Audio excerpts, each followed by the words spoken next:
Story 5, Man Proposes, the story of a man who wanted to die, Part 1.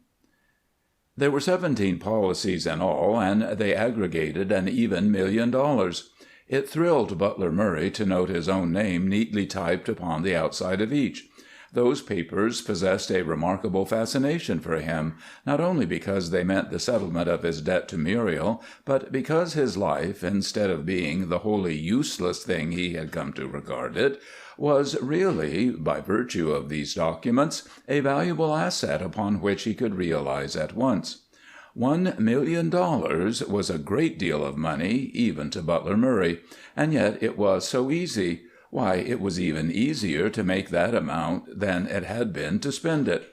Although the former process might not prove so amusing, it at least offered a degree of interest wholly lacking in the latter. When DeVoe entered, Murray greeted him warmly. "I'm glad I caught you, Henry. They told me you've been out west somewhere." "Yes, I'm promoting, you know. Mines." DeVoe flung off his fur coat and settled into an easy chair. "Getting along all right?" "No. My friends either know too little about mines or too much about me. I've a good proposition, though, and if I could ever get started, I'd clean up $1 million." "Oh, it's not so hard to make $1 million." "How the deuce do you know? You've never had to try. By the way, why are you living here at the club? Where is Mrs. Murray?" "She is at the farm with the children. We have separated." "No. Jove! I'm sorry. What does it mean? The road to Reno?" "I hardly think she will divorce me on account of the publicity, although she ought to." "Woman scrape, I suppose?" "Oh, nothing like that. I've spent all her money." DeVoe opened his eyes in amazement. "Oh, see here now. You couldn't spend it all. Why, she had even more than you." "It's all gone. Hers and mine." "Good Lord!" "Yes, I was always extravagant, but I've been speculating lately. I thought I'd get a sensation either way the market went, but I was disappointed. I dare say I have exhausted my capabilities for excitement. It's a long story, and I won't bore you with it, but to be exact, all I have left is the townhouse and the farm and the place in Virginia.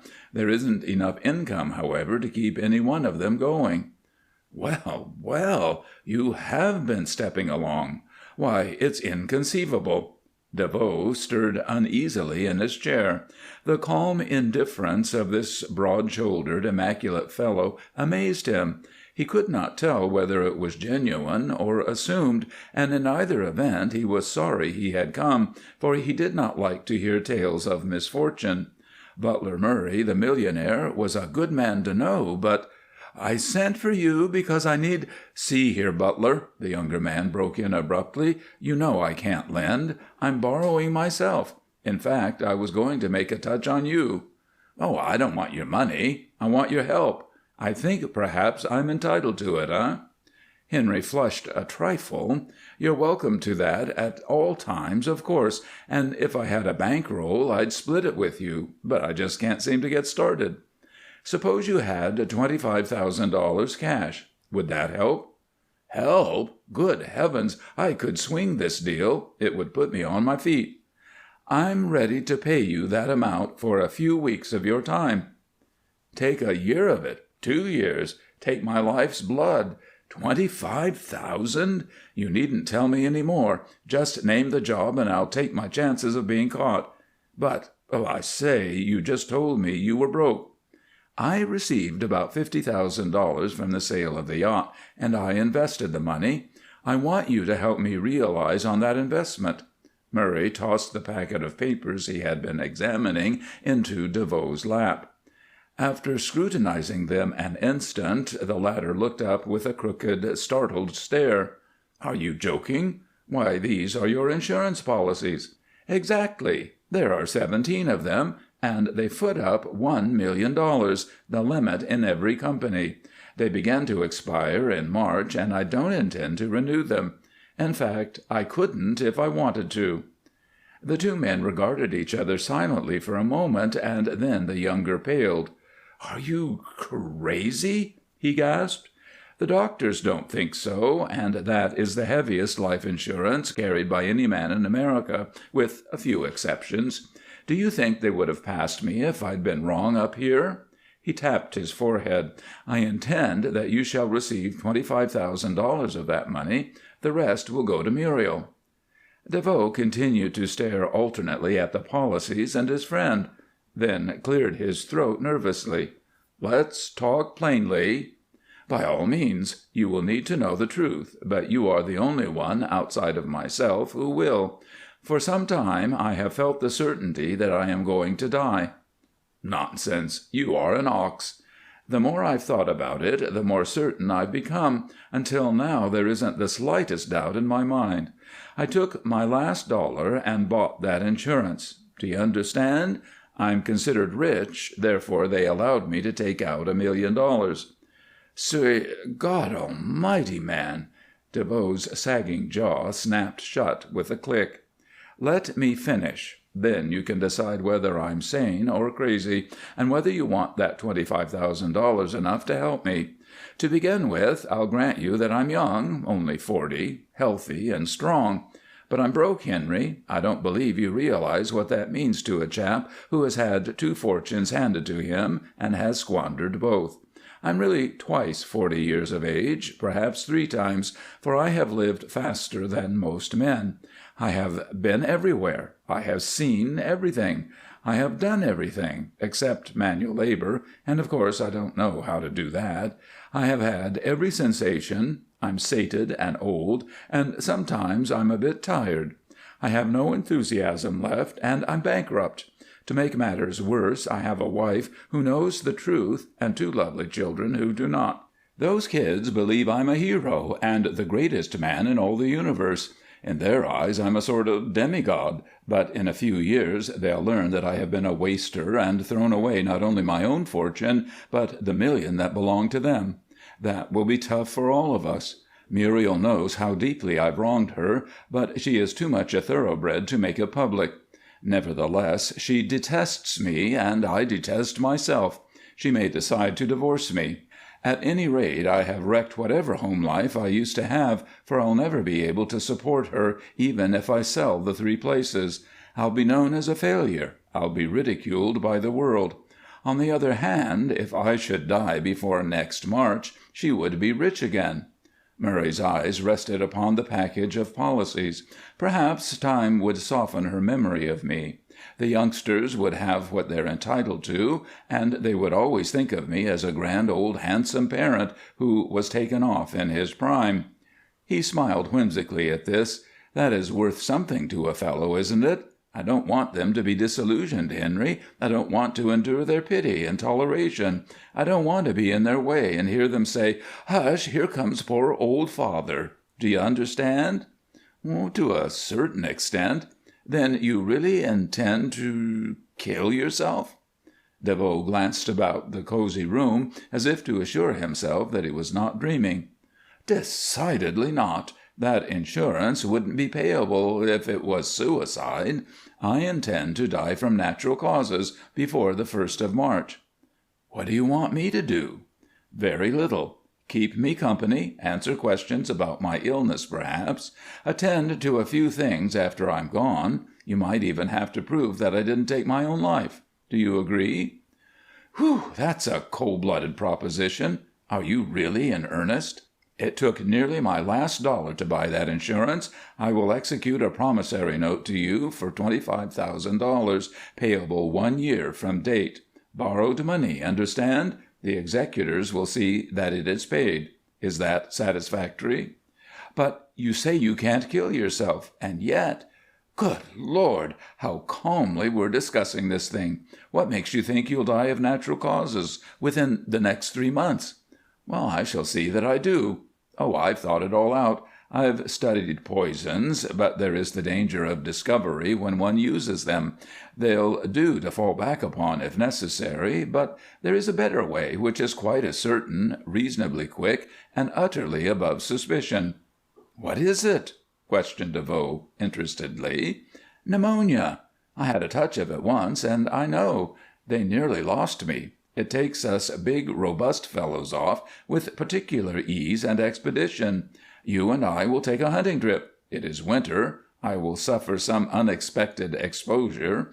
You'll do what you can to save me, but medical attention will come too late. It won't take 2 weeks altogether. If you're looking for pneumonia, I know the place. When I left 10 days ago, men were dying like flies. You won't need to go hunting it. It will come hunting you. Out west somewhere? The Nevada desert. That's where I'm mining. Deserts are usually hot. DeVoe shivered. Not this one, at this season.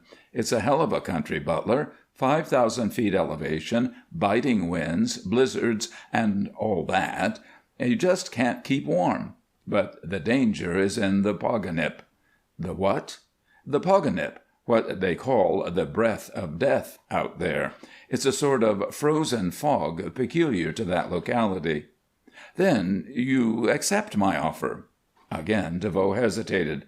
Are you really going to do it? Well, then, yes. If I don't take your money, I suppose you'll employ somebody else? Good. We'll leave tomorrow. Can you get your affairs in shape by then? I don't want them in shape. Don't you understand? Oh, I see. After a moment, the younger man continued, It's all very well for us to plan this way, but I'm not sure we'll succeed in our enterprise. Why not, pray? Well, I dare say I'm a good deal of a rotter. I must be to go into a thing like this, but I have a superstitious streak in me. Possibly it's reverence. At any rate, I believe there is a power outside of ourselves which appoints the hour of our coming and the hour of our going. I'm not so sure you can pull this off until that power says so. Murray laughed. Nonsense. What is to prevent my shooting myself at this moment if I want to? Nothing, if you want to, but you don't want to. Why don't you want to? Because that power hasn't named this as your time. I don't make myself very clear. I think I see what you're driving at, but you're wrong. We are masters of our own destinies. We make our lives as full or as empty as we choose. I have emptied mine of all it contained, and I don't consider that I am doing any one an injury in disposing of what belongs alone to me. Now, we'll complete the details. The speaker drew a blank note from his desk and filled it in. It was with a very natural feeling of interest that Butler Murray watched the desert unfold before his car window a few days later as his train made its way southward from the main line and into the badlands of the Nevada gold fields. There was snow everywhere, not enough for warmth, but enough to chill the landscape with a gray, forbidding aspect. It lay loose-piled and shifting behind naked rocks, or streamed over the knife-edge ridges, swirling and settling in the gullies like filmy winding-sheets. All the world up here was barren, burned out, and cold, like his own life. It was a fitting place in which to end an existence which had proven such a mockery and failure. Goldfield was a conglomerate city in the hectic stage of its growth. Rough, uncouth, primitive, it lay cradled in the lap of inhospitable hills, upon the denuded slopes of which derricks towered like gallows. The whole naked country spoke of death and desolation. A bitter wind, laden with driving particles of sleet, met the travelers as they stepped off the train. DeVoe's headquarters consisted of a typical mining camp shack in the heart of the town, containing a bare little office and 2 sleeping rooms, the hindermost of which gave egress to a yard banked in snow and flanked by other frame buildings. Murray selected the coldest apartment and unpacked his belongings, the most precious of which was a folding morocco case containing 3 photographs, one of Muriel and one each of the boy and the girl. Then followed a week of careful preparation. Together the 2 men made frequent excursions to various mining properties. Murray mingled with the heterogeneous crowd of brokers, promoters, gamblers, and mine owners. He took options on claims and made elaborate plans to develop them.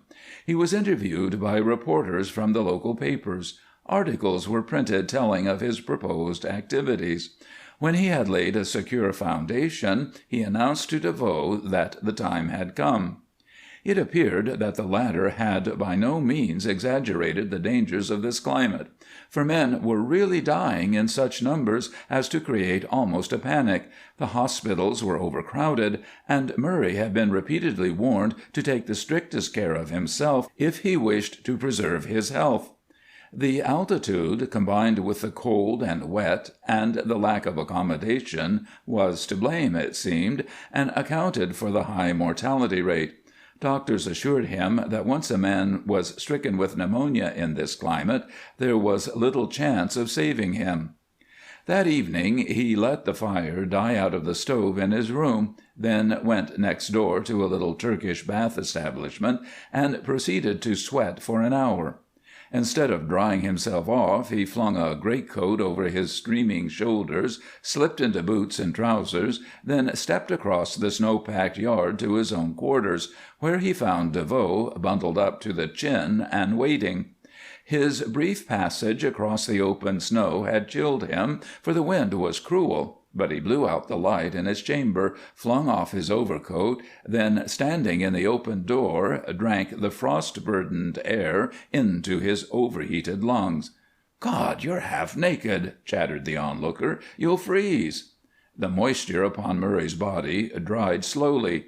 He began to shake in every muscle, but he continued his long, deep breaths that congealed his lungs. He became cramped and stiff. He suffered terribly. He felt constricting bands about his chest. Darting, numbing pains ran through him. He could not tell how long he continued thus, but eventually the sheer agony of it drove him back. He closed the door and crept into bed, the clammy cotton sheets of which were warm against his flesh. Through rattling teeth he bade good night to his friend, saying, "Don't mind anything I do or say during the night." DeVoe lost no time in seeking his own warm room, where Murray heard him stamping and threshing his arms to revive his circulation.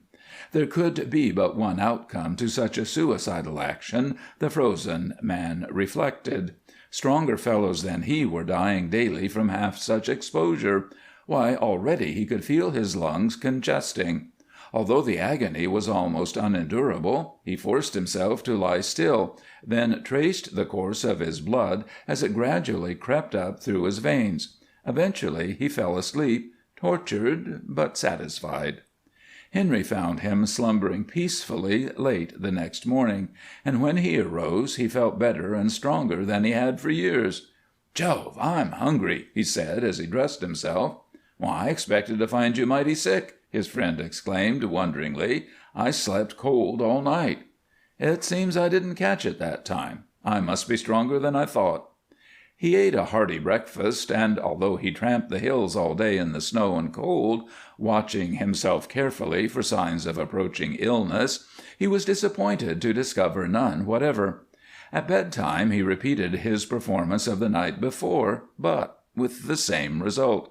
When he awoke on the second morning, however, he found the desert town wrapped in the dark folds of a fog that chilled his marrow and clung to his clothing in little beads. It was a strange phenomenon, for the air was bitterly cold, and yet saturated with moisture. Mountain and valley were hidden in an impalpable dust that was neither fog nor snow, but a freezing, uncomfortable combination of both. DeVoe hugged the fire all day, saying to his guest, "You'll have to do the trick alone, Butler. It's too deucedly unpleasant sitting there in the cold every night. I'll get sick." "It's not very agreeable for me, either, and the least you can do is to keep me company. That's the agreement, you know." After some argument, DeVoe acceded, saying, "Oh, if you want me to hold your hand while you freeze, I suppose I'll have to do it, although I can't see the use of it." That night, when Murray had regained his cheerless room after taking his Turkish bath, he drank a goblet of raw whiskey, then flung wide the door, and, standing upon the sill, half nude and gleaming with perspiration, inhaled the deadly poganap. When the fiery liquor had driven the last drop of his hot blood to the surface, he seized a bottle of alcohol and, upending it, drenched his body. If he had suffered previously, he now endured supreme agony. As the alcohol evaporated upon his naked skin, it fairly froze the blood he had forced up from his heart's cavities. He groaned with the pain of it. Again he felt as if his body were coating with ice. His lungs contracted with that agonizing grip. "This is too cold for me," DeVoe chattered finally. "I'm going to beat it." As Butler Murray cowered and shook in his bed an hour later, he decided that his third and final effort had succeeded, for not only did he plainly feel the effects of that terrible ordeal, but by every law of nature and hygiene he was doomed. He had drunk the whiskey to increase the peripheral circulation of his body to the highest point, then by the use of the alcohol had reduced his temperature to a frightful extent and driven his blood back, frozen and sluggish. That was inevitably suicidal, as the least knowledge of medicine would show. It could not be otherwise. He was very glad, too, for this suffering was more than he had bargained for. He awoke in the morning feeling none the worse for his action. He did not even have a cold. DeVoe's amazement at this miracle was mingled with annoyance, which he showed by complaining. "See here, Butler, are you kidding? You might at least have a little consideration for my feelings. This suspense is awful." "My dear fellow, I'm doing all I can." Murray filled his chest, then pressed it gingerly with his palm. There was not a trace of soreness. His muscles lacked even a twinge of rheumatism. That day he had another window cut in the wall of his room, immediately over his bed, and after exposing himself as usual upon retiring, left it open and slept in the draught. Finding that this had no effect, he undertook to sleep without covers, but the bitter weather would not permit, so he purchased drugs, and after returning from his Turkish bath, swallowed a sleeping potion. When he could no longer keep his eyes open, he lay down, nude and dripping, where the frigid wind sucked over him. Sometime, somehow, before morning, he must have covered himself, for he awoke between the sheets as usual. With the exception of a thick feeling in his head, however, which quickly wore off, he possessed no ill effects. Day after day, night after night, he exposed himself with a deliberate, methodical recklessness that seemed fatal. Time after time his good constitution threw off the assault. DeVoe declared querulously that his friend looked even better than when they had arrived, and the scales showed he had put on 5 pounds of weight. The affair assumed an ironical, grisly sort of humor, which amused Murray, but it was maddening to DeVoe. One howling, stormy afternoon, the former bundled his accessory into warm clothes and took him for a long walk. Leaving the town behind them, they plowed up through the snow to the summit of a nearby mountain, where the gale raged past in all its violence. Henry was cursing the cold and grumbling at his idiocy in coming along, and when he had regained his breath, growled, "Understand, Butler, this ends it for me. I never agreed to kill myself. Hereafter you can make your Alpine trips alone. I've had a cold now for a week."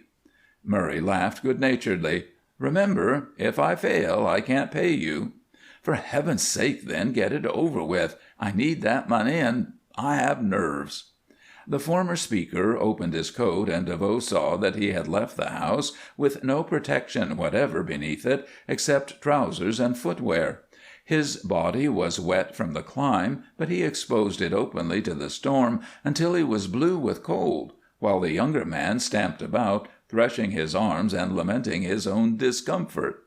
That night Murray repeated his Turkish bath, swallowed his usual narcotic, and lay down upon his draughty couch, to be awakened sometime after midnight by a cry of "Fire!"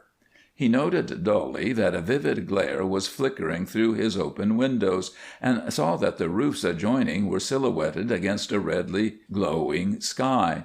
He heard a great clamor of shouting voices, gunshots, bells, running feet, so arose and dressed himself.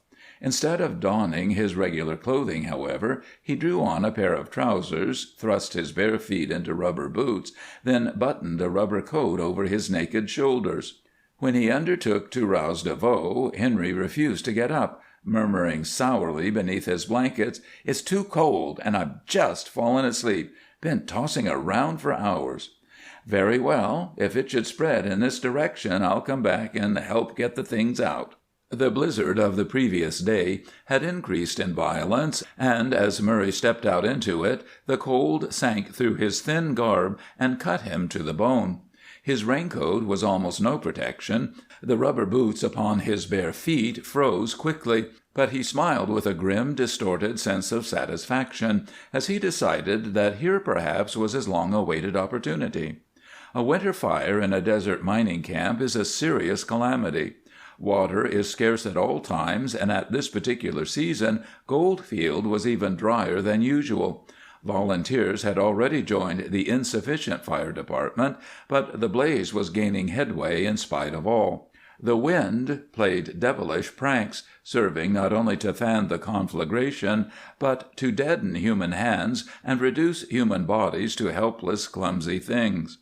Butler Murray plunged into the fight with an abandon that won admiration even in this chaos. He had no fear, he courted danger, he led where others shrank from following. In and out of the flames he went, now blistered by the heat, now numbed by the wintry gale. His body became drenched with sweat, only to be caked in ice from the spray a moment later. Icicles clung to his brows, his boots filled with water. It was he who laid the dynamite, it was he who set it off and raised the buildings in the path of the conflagration, checking the swift march of destruction. Although he labored like a giant, taking insane risks at every opportunity, his life seemed charmed, and dawn found him uninjured, although staggering from weakness. Women brought him hot coffee and sandwiches. Then, when the fire was under control, he returned to his quarters, half naked, as he had set out. It had been one long battle against the blind god Luck, and he had emerged unscathed.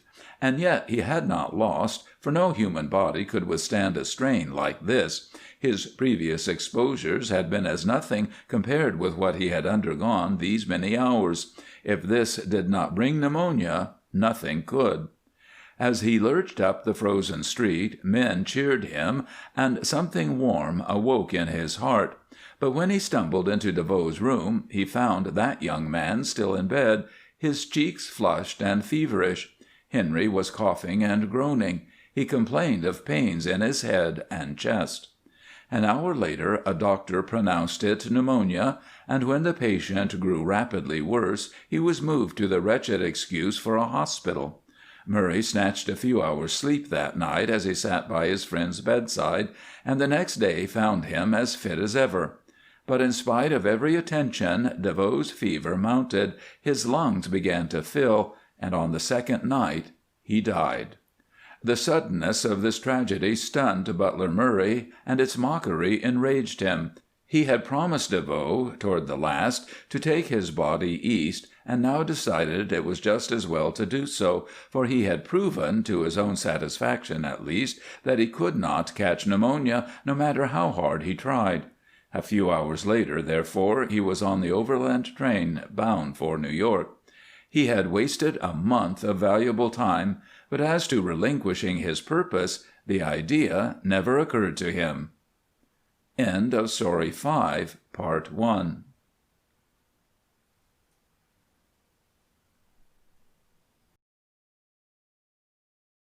Story 5, A Man Proposes, the story of a man who wanted to die, Part 2. The physical comfort of his club was most agreeable after his recent ordeal, but he enjoyed it only a few days, then began to look about for a suitable place in which to end his grim comedy. He selected the spot with little delay, a sharp turn in a hillside road that wound down from the heights near Spuyten Duyvil. He had often passed it in summer and knew the danger well. If his automobile went over the edge, now that the roads were icy, who could say it was not accidental? He did not advise Muriel of his return, fearing to trust himself either to write or to telephone, but spent much time in front of the morocco case with its 3 photographs, longing desperately to see her and the children. When he felt that an auspicious time had arrived, he phoned his friend, Dr. Herkimer, and invited himself to dinner. Herkimer was delighted, and a few evenings later the clubman motored out toward Yonkers, where he was made welcome and spent an agreeable evening. "Where's your chauffeur?" the doctor inquired, as his guest drew on his fur coat and driving gloves, preparatory to leaving. "I let him go to-night. I thought I'd enjoy running the machine for a change." "The roads are bad. Be careful you don't skid on the hills. I nearly went over to-day." Murray promised to heed the warning, and a few moments later was gliding toward the city. The beauty of this cold, sharp night was inspiriting. The moon was brilliant. The air was charged with life and vigor. It gave him a thrill to realize that he was sweeping to probable death, that nothing now could intervene to thwart him, and while, of course, there was the unpleasant possibility that a plunge over the declivity might do no more than maim him, he had studied the place carefully and intended to reduce that chance to a minimum by driving his car down the hill with sufficient velocity to hurl it far out over the edge. There were railroad tracks beneath. Anything short of instant death would be miraculous. As he came out upon the heights, at last it occurred to him that he was behaving very well for a man about to die. His hands were steady, his heart was not greatly quickened, and he was absolutely sane and healthy and full of the desire to live. A short distance from the crest he stopped his machine, then sat motionless for a few moments, drinking in the beauty of the night and taking his farewell of Muriel. When he had arrived at peace with himself, he fixed his wife's image in his mind, then, thrusting down the accelerator, let in the clutch. There was a jar, a jerk, a spasmodic shudder of the machinery. The motor went dead.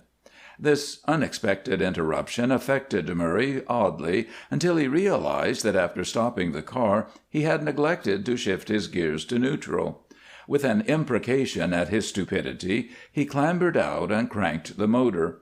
When it failed to start, he primed his carburetor and cranked again. It was an expensive foreign-built machine, and one turn should have served to set it going, but strangely enough there was no explosion. For 15 minutes he did everything his limited knowledge permitted, but the car remained stationary upon the crest of the hill, a stubborn, lifeless mass of metal. Evidently that jerk had wrought havoc with some delicate adjustment, he reasoned, perhaps the wiring, but it was too dark to diagnose just where the trouble lay. It was cold also, and his numb fingers refused to be of much assistance. He gave over his efforts finally, and stared about with a troubled look in his eyes. This was childish, utterly idiotic. He wanted to laugh, but instead he cursed, then cranked the motor viciously until the sweat stood out upon his forehead. An hour later he was towed into town behind a rescue car summoned by telephone from the nearest garage. As he left his machine to board a subway train, the mechanic announced, "Maybe it was a good thing you broke down before you hit that hill, boss. There was a bad accident at the turn today. The police are trying to close the street till spring." Murray was not superstitious, but recalling his many failures at Goldfield, he decided he would make no further attempt to do away with himself by means of his motor car. Now that this particular road was closed to traffic, he knew of no other place so favorable to his project, and inasmuch as the time was growing short, to be only partially successful in his attempt would mean utter ruin. With no little regret, therefore, he made up his mind to fall back upon poison, which at least was certain, even though possessed of obvious drawbacks. His experience with DeVoe had rendered him a bit cynical regarding the value of friendship, hence it was with no fear of a checkmate that he telephoned to Dr. Herkimer and made an appointment for that afternoon. When the doctor arrived at the club, Murray laid the matter before him in a concise, cold-blooded manner, and was relieved to hear him voice exactly the words DeVoe had used. "What do you want me to do?" I want you to call here for me tomorrow morning.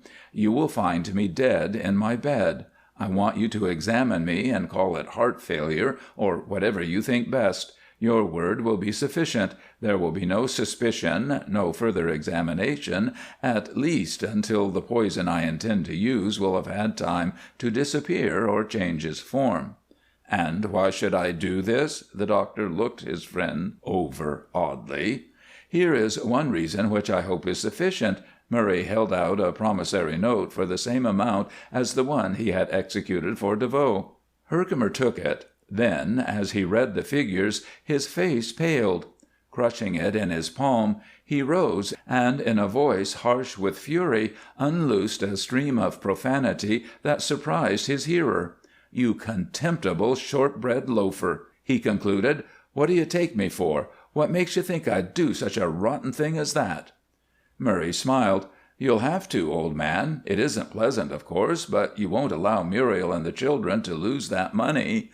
I like your spirit, but I shall kill myself just the same, and it's up to you to see that they are not ruined."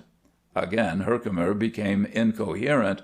"Oh, swear as much as you please. I'm going to do it, nevertheless. I've made a wretched failure of everything else, but I intend to right one of my wrongs while there is time."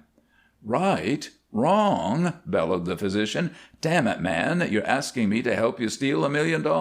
Does that occur to you?" "The end justifies the means in this case. You're not rich. That $25,000—" Herkimer flung the paper at the speaker. "Well, if you won't take my money, you'll have to help me out of friendship. At 9 o'clock tomorrow morning I shall be dead. Knowing the truth and all it means, you'll have to come. You can't stay away." "Oh, is that so?" the doctor mocked furiously. "I'll show you whether I can or not." He jerked his watch from his pocket and consulted it. "There's a train for Boston in 20 minutes, and I'm going to take it. I couldn't get back here in time even if I wanted to. Now, kill yourself and be damned to you." He seized his hat and rushed out of the room, slamming the door behind him. A moment later Murray heard a taxicab whir noisily away from the clubhouse door. Manifestly there were more difficulties in the way of this enterprise than he had counted upon. Without the cooperation of some reliable physician, the clubman dared not do away with himself in New York. Coroners are curious, medical attention is too prompt, he was too well known. The very existence of that tremendous amount of life insurance would lead to investigation. He decided to go hunting, and he knew just the right place to go, too, he thought. Several years before he had joined a gunning club which owned a vast expanse of rice fields and marshlands in North Carolina, and knowing the place thoroughly, he concluded that it offered perfect facilities for such an action as he contemplated. Accordingly, he packed his guns, wired for a guide, and boarded a train for the South that very night. In his pocket he carried a vial containing 25 grains of powdered cocaine. The club launch met him at Boonville, the nearest station, and during the 20-mile trip down the Sound he learned all he wished to know.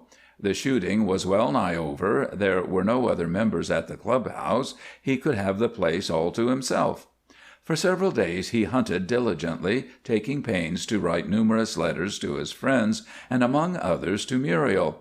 It was his first letter since their parting, and the strain of holding his pen within formal bounds was almost too much for him.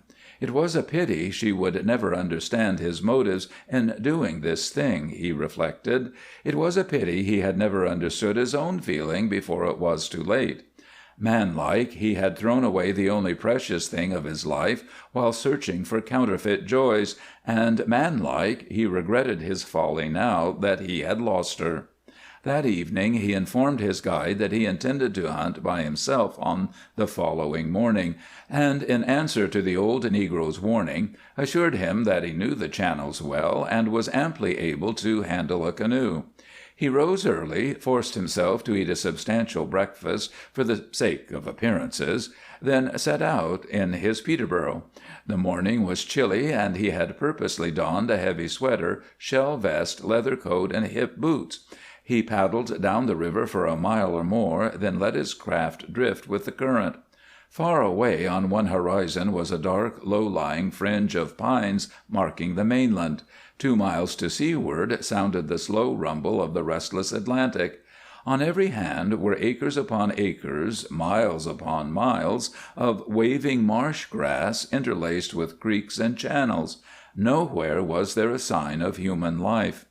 He took the little bottle from his pocket, reached over the side, and filled it with water. He replaced the cork and shook the vial until the white powder it contained was thoroughly dissolved. There were 25 grains of it, 8 fatal doses, and he had seen that it was fresh. This time there could be no question of failure, he reasoned, nor was there much chance of discovery, for after that drug had remained in his body for a few hours, it would be exceedingly difficult of identification, even at the hands of an expert toxicologist. But there were no experts in this country, no doctors at all, in fact, this side of Boonville, 20 miles away. He marveled at his coolness as he flung the cork into the stream and raised the bottle to his lips. His pulse was even, his mind was untroubled. He drank the contents, filled the bottle, and let it sink, then rose to his feet and, bearing his weight upon the gunwale of his canoe, swamped it. Burdened as he was with shells and hunting gear, he sank, but the cold water sent him fighting and gasping to the surface again. The blind instinct of self-preservation mastered him, and, being a powerful swimmer, he struck out. He had planned too well, however. His boots filled, his clothing became wet, and he went down for a second time. Then commenced a senseless, terrible struggle, the more terrible because the man fought against his own determination. He rose slowly to the surface, but the shore was far away. The canoe, bottom up, was out of reach. He gasped wildly for breath as his face emerged, but instead of air he inhaled water into his lungs. He choked, horrible convulsions seized him, his limbs threshed, his arms roared, his chest was bursting. He rose and sank, enduring the agony of suffocation, all the time fighting with a strong man's desperation. After a time he seemed to hear shouting. Something tugged and hauled at him. He discovered he could breathe again. His senses wavered, left him, returned. He saw faces bending above him. A moment later he heard his name spoken, then found himself awash in the bottom of a gamekeeper's bateau. As in a dream, he heard his rescuers explain that they had been out in search of poachers and had rounded the bend below in time to behold him struggling for his life. They were hurrying him back to the clubhouse now as fast as arms and oars could propel them, and after he had gained sufficient strength, he sat up. He strove to answer their excited questions, but could not speak. A strange paralysis numbed his vocal cords. He could not swallow. His tongue was thick and unmanageable. This silence alarmed the wardens, but Murray knew it to be nothing more than a local anesthesia due to the contact of the cocaine. He became conscious of feeling very wretched. They helped him up to the clubhouse, and on the way he caught glimpses of horrified black faces. He saw the superintendent preparing to send to Boonville for a doctor, but knowing that the launch had already left, calculated the time it would take for a canoe to make the trip, and was vaguely amused to realize that all this excitement was useless.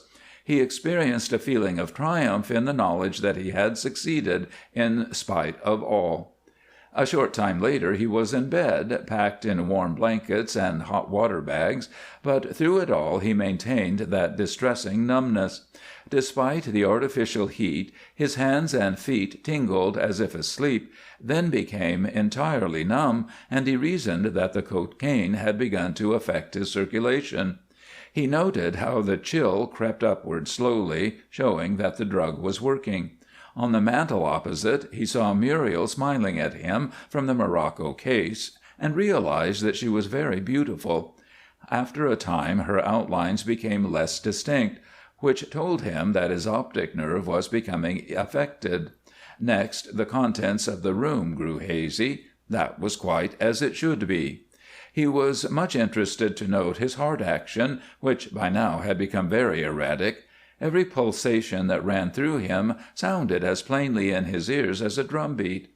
He noticed that they were regular for a time, then gradually increased in speed until his heart raced like a runaway motor, then ceased suddenly, began again slowly, faintly, grew slower and fainter, until with every flutter he thought, "This is the end." When this phenomenon had been repeated time after time, the sick man endeavored to assist the poison's effect. At each feeble recovery of his heart, he held his breath and strained with all his might, striving by every force of will to stop the systolic action. As he had often heard that men live again their evil deeds in the hour of dissolution, and while he had perhaps more than the average number of sins upon his soul, he determined to die thinking only of pleasant things, if possible.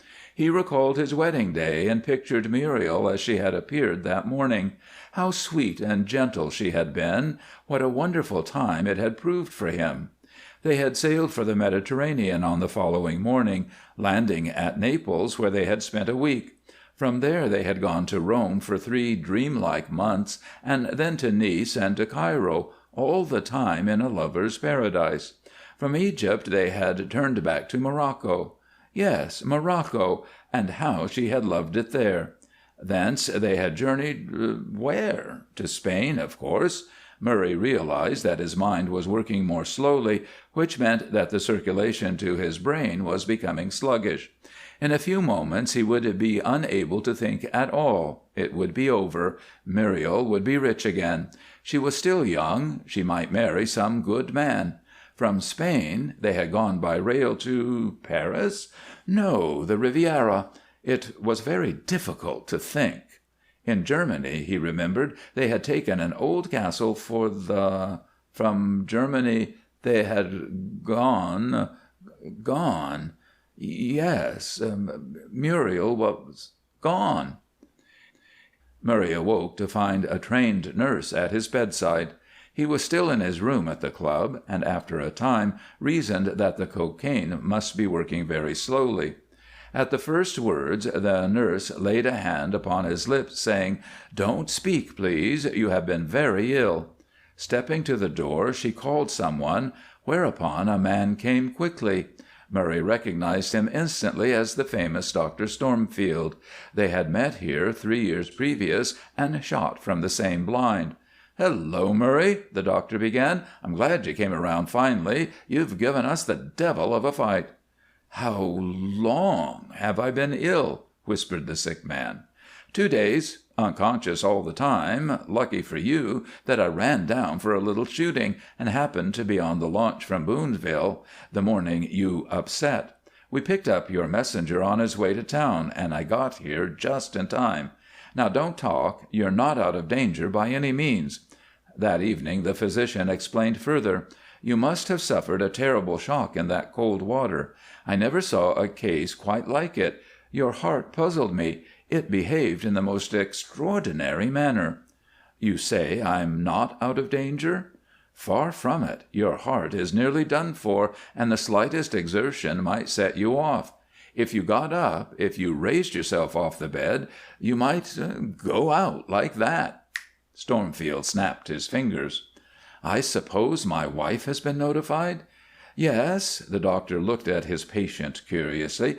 "Would you like to have her come?" "No, no." A frightened look leaped into Murray's eyes. "That's not necessary, you know." After a time he said, "Leave me, please. I'm tired." When the doctor had closed the door, he lifted himself to his elbow, swung his feet out upon the floor, and stood up. Then, faint as he was, he began to stoop and raise himself, flexing his arms meanwhile, as if performing a calisthenic exercise. He was possessed by the one idea that he must succeed while there was still time. The nurse found him face downward upon his bed and sounded a quick alarm.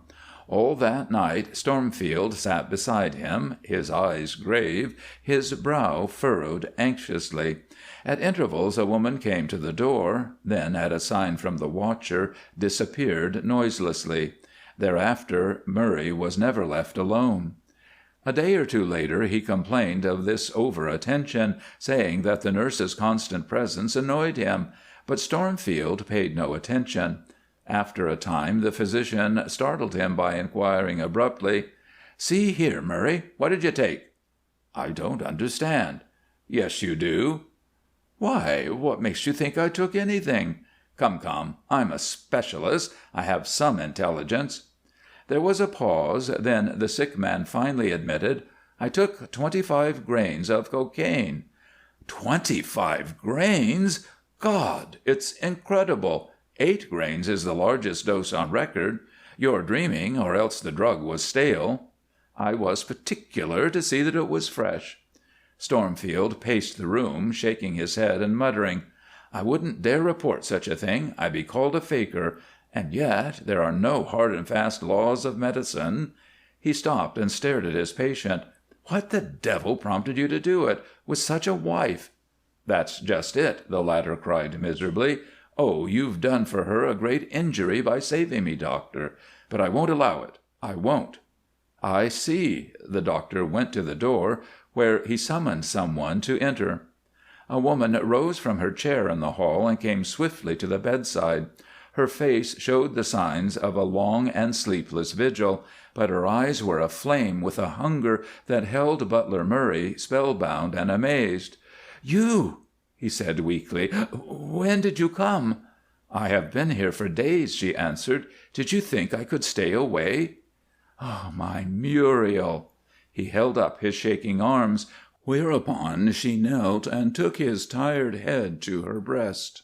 "I thought I was doing right," he confided, after he had told her everything, "but I see now that I was all wrong." "God will name the day," she declared simply, "and until he does, no man can say, 'I will.'" "Are you quite sure you have acted wisely in showing me my folly? Remember, we are poor. Even yet I might make you rich again, for there is time, and I'm not worth this great sacrifice." "Sacrifice? This is the day of our triumph, dear. When we had all those other riches we never knew contentment, love, or happiness. Now we can start again, with nothing but ourselves and our children. We don't have time to be unhappy. Are you willing to try with me?" He stroked her soft hair lovingly and smiled up into her eyes. "DeVoe was right. There is a power. I shall pray God every day to spare me, sweetheart, for now I want to live." End of Story 5, Part 2.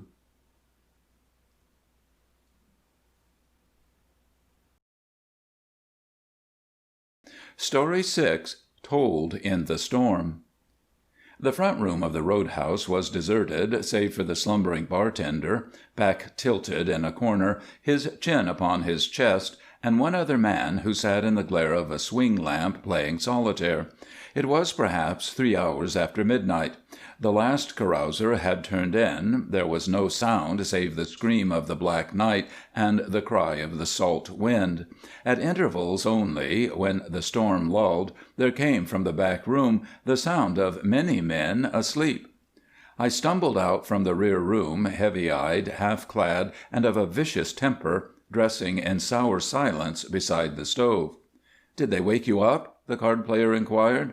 "Ah, yes." "Me, too. I'd rather bunk in with a herd of walrus in the mating season." He was a long, slim man with blue-black hair and a gas-bleached face of startling pallor, from which glittered 2 wild and roving eyes that flitted in and out of my visual line toward, to, and past me with a baffling, elusive glimmer like that of jet spangles. His hands were slender and bony and colorless, but while he talked they worked, each independently. They performed queer wizard antics with the cards, one-handed cuts, rapid, fluttering shuffles, and frame-ups, after each pass leaving the pile of pasteboards as square-edged and even as before. While he observed me over his shoulder, one hand wandered to some scattered poker chips, which clicked together beneath his touch into a solid ivory column as if separately magnetized. He shuffled and dealt and cut the discs and made them do odd capers like the cards. "I slept in a menagerie tent once," said he, "but these people have got it on the animals." He nodded toward the sleeping quarters. "The open life seems to make a Pan's pipe out of the human nose," said I, with disgust. My indignation was intense and underlaid with a sullen fury at losing my rest. I seized the stranger and led him with me to the open door, saying roughly, "Listen to that." The room was large and low, dim-lighted and walled with tiers of canvas-bottomed standees 3 high. The door was a litter of boots, the benches piled with garments. Every bed was full, and the place groaned with sounds of strangulation, asphyxiation, and other disagreeable demises. The bunks were peopled by tortured bodies, which seemed to cry of throttlings, garrotings, and sundry hideous punishments. My nervous system, unable to stand it, had risen a quiver, then shrieked for mercy. From the nearest sleeper came the most unhappy sounds. He snored at free and easy intervals, with the voice of a whistling buoy in a groundswell, a handsome resonant intake that died away reluctantly, then changed to a loathsome gurgle, as if he blew his breath through a tube into a pot of thick liquid. Now and then he smacked his lips and ground his teeth until the goose-flesh arose on my neck. "That's the fellow that drove me out," said my new acquaintance, as we went back to our seats beside the stove. "I had the berth below him. I sleep light anyhow, since I woke up one night down on the Texas Panhandle and found a Chinaman astraddle of my brisket with a butcher knife." "That must have been nice," said I at random. "What did you do?" "I doubled up my legs and kicked him into the campfire." The stranger was dealing the cards again, this time into a fan-like, intricate solitaire, much affected by gamblers. "I tried the trick again to-night, but I went wrong. I tried to stop the swan song of the guy over my head, so I lifted up my feet and put them where the canvas sagged lowest. Then I stretched my legs like a Jap juggler, but I fetched away my own bunk and came down on the man below. I broke a snore short off in him. He'll never get it out unless he has it pulled. That was us you heard 2 hours ago." I was too tired and sleepy to talk, for I had come down from the hills the previous afternoon to find the equinoxial raging, and as a result the roadhouse full from the floor to ridgepole with the motley crew that had sifted out from the interior. The coastwise craft were hugging the lee of the sandy islet, waiting for the blow to abate. Telephone wires were down, and Bering's waters had piled in from the south until they flooded the endless sloughs and tide flats behind Solomon City, destroyed the ferries, and cut us off both east and west, by land and by sea. It were better, I had thought, to wait on the coast for a day or so, watching for a chance to dodge to Nome, than to return to the mines, so I had lugged my war bag into Anderson's place and made formal demand for shelter. The proprietor had apologized as he assigned me a bunk. "It's the best I've got," said he. "I've got you alongside of the stove, so if the boys snore too loud, you can heave coal at 'em. Them big lumps is better than your boots." I had tried both fuel and foot gear fruitlessly, and when my outraged ears would not permit further slumber, I had given up the attempt. Now, while the blue-haired man with insomnia dealt idiot's delight, I sat vaguely fascinated by the play of his hands, half dozing under the drone of his voice. The wind rioted without, whipping the sea spray across the sand dunes until it rattled upon our walls like shot. Meanwhile my companion adventured aimlessly, his strange and vagrant fancies calling for no answer, his odd and morbid journeyings matching well with the whimpering night. His stories were without beginning, and they lacked any end. They commenced without reason, led through unfrequented paths, then closed for no cause. Through them ran no thread of relevancy. They were neither cogent nor cohesive. Their incidents took shape and tumbled forth irrelated and inconsequent. Wherefore I knew them for the truth, and found myself ere long wide-eyed and still, my brain as keen as ever nature made it. The story of the dead Frenchman has seemed strained and gruesome to me since, but that night the storm made it real, and the stranger's unsmiling earnestness robbed it of offense. His words told me a tale of which he had no thought, and painted pictures quite apart from those he had in mind. His very frame of mind, his pagan superstition, his frank, irreverent philosophy, disclosed queer glimpses of this land where morals are of the fourth dimension, where life is a gamble and death a joke. Whether he really believed all he said, or whether he made sport of me, I do not know. It may be that the elfin voices of the storm roused in him an impulse to gratify his distorted sense of humor at my expense, or at his own. He began somewhat as follows. "It's a good night for a dead man to walk." Then, seeing the flicker in my eyes, he ran on. "You don't think they can do it, huh? Well, I didn't believe it neither, and I'm not sure I believe it now, but I've seen queer things, and I've only got one pair to draw to. Either they happened as I saw 'em, or I'm crazy." He leaped at his story boldly. "I'm pretty tired and hungry when I hit Council City late one fall, for I'd upset my rowboat, lost my outfit, and mushed it 150 miles. My whole digestive paraphernalia is in a state of innocuous desuetude, if you know what that is, because all I saved from the wreck is a flour sack full of cigarette papers and a package of chocolate pills about the size of a match head. Each one of these pellets is warranted to contain sufficient nourishment to last the Germany Army for 1 month. I read it on the label. They may have had it in them. I don't know.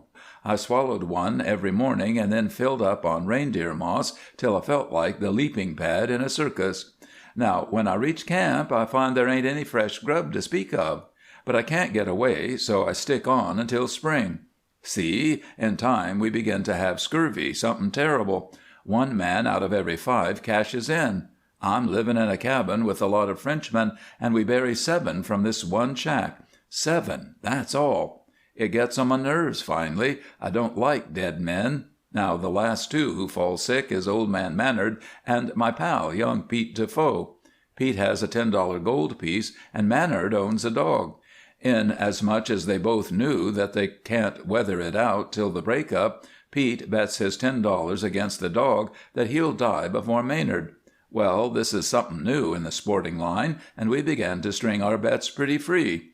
There ain't much excitement going on, so the boys visit the cabin every day, look over the entries, then go outside and make book. I open up a Paris Mutual. The old man is a 7-to-1 favorite at the start because he had all the best of it on form, but the youngster puts up a grand race. For 3 weeks they seesaw back and forth. First one looks like a winner, then the other. It's as pretty running as I ever see.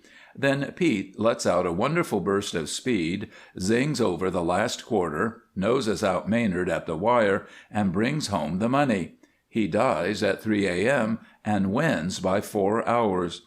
I cop $84, 6 pairs of suspenders, a keg of wire nails, and a frying pan, which constitutes all the circulating medium of the camp. I'm the stakeholder for the late deceased also, so I find myself the administrator of Maynard's dog and the $10 that Pete put up. Now, seeing that it had been a killing finish, we arrange for a double-barreled burial and a swell funeral. The ground is froze, of course, but we dig 2 holes through the gravel till we break a pick point and decide to let it go at that. The bareheaded kid is clergyman because he has a square-cut coat that buttons up the front to his chin. There ain't any Bibles in camp, so he read some recipes out of a baking powder cookbook, after which Deaf Mike tries to play taps on the cornet. But he's held the horn in his mitt during the services, and the temperature being 40 degrees below freezo, when he wets his lips to play they stick to the mouthpiece, and crab the hymn. As a whole, it is an enjoyable affair, however, and the best conducted funeral of the winter. Everybody has a good time, though nothing rough. Now, I've been friendly to young Pete Defoe. Him and I bunk together, and the next night he comes to me saying that he can't rest. I see him as plain as I see you. "What's wrong?" says I. "Are you cold?" "No, the ground is chilly, but it ain't that. Maynard, the old hellion, won't let me sleep. He's doing a sand jig on my grave. He says I won that bet crooked, and died ahead of time just to get his dog. He's sore on you, too." "What's he sore on me for?" says I. "He says he's an old man, and he'd 'a' died first if you hadn't put in with me to double-cross him. He's laying for you," says Pete. Well, I'm pretty sick myself with a 4 months' diet of pea soup and oatmeal, and when I wake up I think it's a dream. But the next night Pete is back again, complaining worse than ever. It seems the ghost of old man Maynard is still buck and winging on Pete's coffin, and he begs me to come down and call the old reprobate off so that he can get some rest. He comes back the third night, the fourth, and the fifth, and by Maynard himself comes up to the cabin and begins to abuse me. He says he wants his dog back, but naturally I can't give it to him. It gets so that I can't sleep at all. Finally, when Pete ain't sitting on my bunk, Maynard is, calling me names and gritting his teeth at me. I begin to fall off in weight like a jockey in a sweat bath. It gets so I have to sit up all night in a chair and make the fellers prod me in the stomach with a stick whenever I doze off. I tell you, stranger, it was worse than horrible. I don't know how I made it through till spring. Well, in the early summer I get a letter from the steamboat agent at Nome saying Maynard's people out in the States have slipped him some coin, with instructions to send the old man out so they can give him decent burial. He offers me $150 to bring him down to the coast. Now, this decent burial talk makes me sore, for I staged the obsequies myself, and they were in perfect form. It was one of the tastiest funerals I ever mixed with. However, I'm broke, so I agree to deliver what is left of Maynard at the mouth of the river, and the agent says he'll have a first-class coffin shipped down to the trader at Chinook, our landing. When I deliver Maynard, ready for shipment, I get my $150. I give you my word I ain't tickled pink with this undertaking. I'm not strong on body snatching, and I have a hunch that the shade of old Maynard is still hanging around somewhere. However, a bird in the hand is the noblest work of God, and I need that roll, so I make ready. It takes me half a day to get drunk enough to want to do the job, and when I get drunk enough to want to do it, I'm so drunk I can't. Then I have to sober up and begin all over again. The minute I get sober enough to do the trick, I realize I ain't drunk enough to stand the strain. I jockey that way for quite a spell, till I finally strike an average, being considerable scared and reckless to the same extent. I remembered that we planted the old man in the left-hand grave, but when I get to the graveyard I can't recollect whether I stood at the foot or at the head of the hole during the services. A pint of that mining camp hooch would box the compass for any man, so I think I'll make sure. I have brought along 3 tools, a pick, a shovel, and a bottle of rye. The ground is froze, so I use all of 'em. Naturally, I can't afford to get the wrong Frenchman, so I pry up the lid of the first box I uncover and take a good rubber. Well, sir, it is a shock. Instead of rags and bones like I'm expecting, there is old Maynard in statuary quo, so to speak. Froze. Maybe so. Anyhow, he grins at me. That's what I said. He grins at me, and I take it on the lam. Understand, I have no intentions of running away. In fact, I don't know I'm doing it until I fetch up back in the saloon. It seems I just balanced my body on my legs, and they did all the work.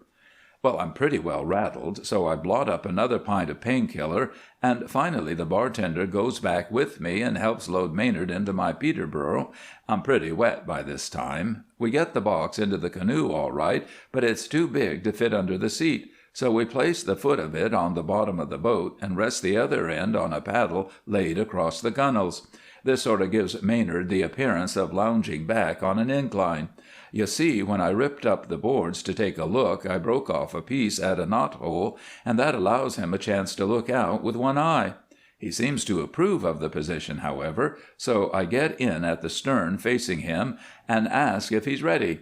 He gives me the nod, and I shove off.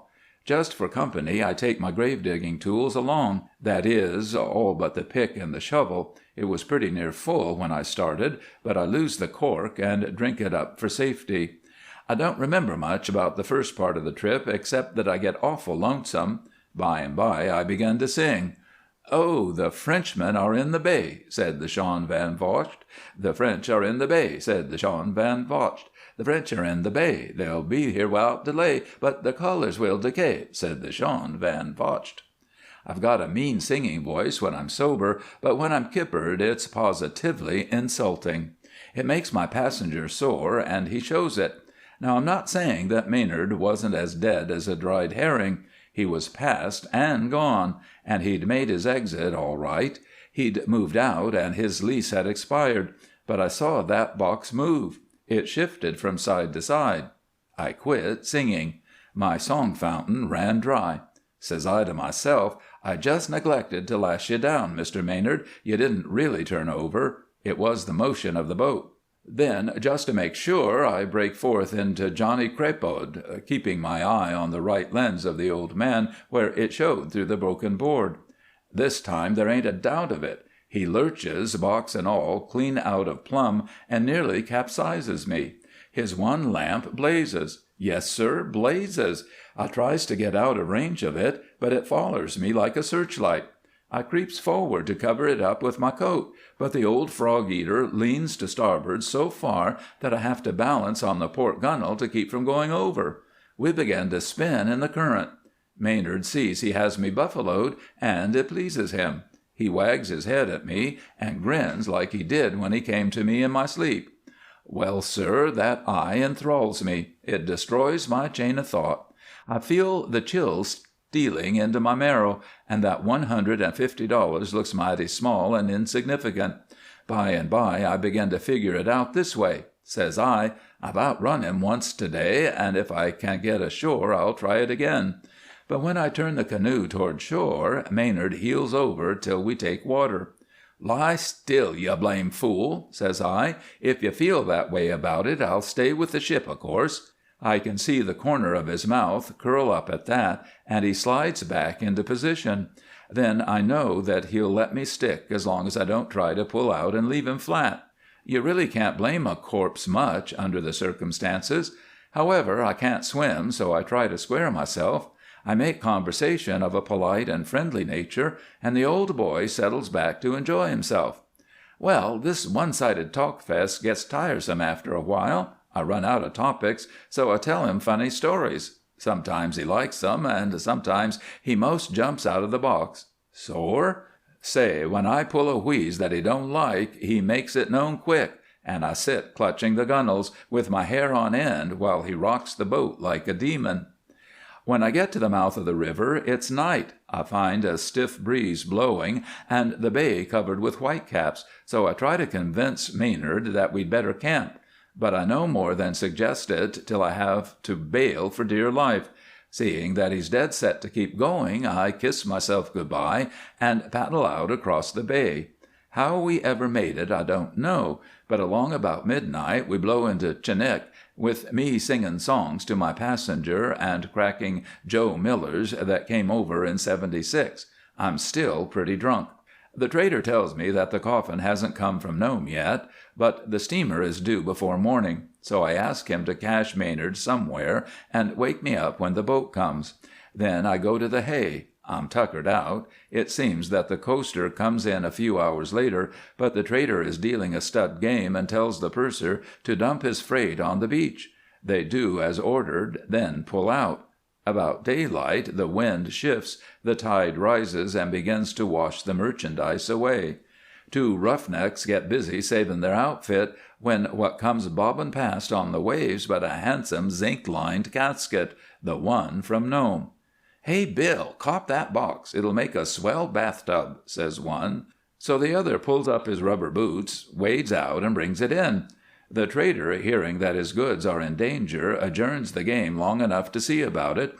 He hurries down to the beach, looks over his stuff, then inquires, "Where's my coffin?" "You ain't got no more coffin than a rabbit," says one of the miners. "Oh, yes, I have. That's it right there."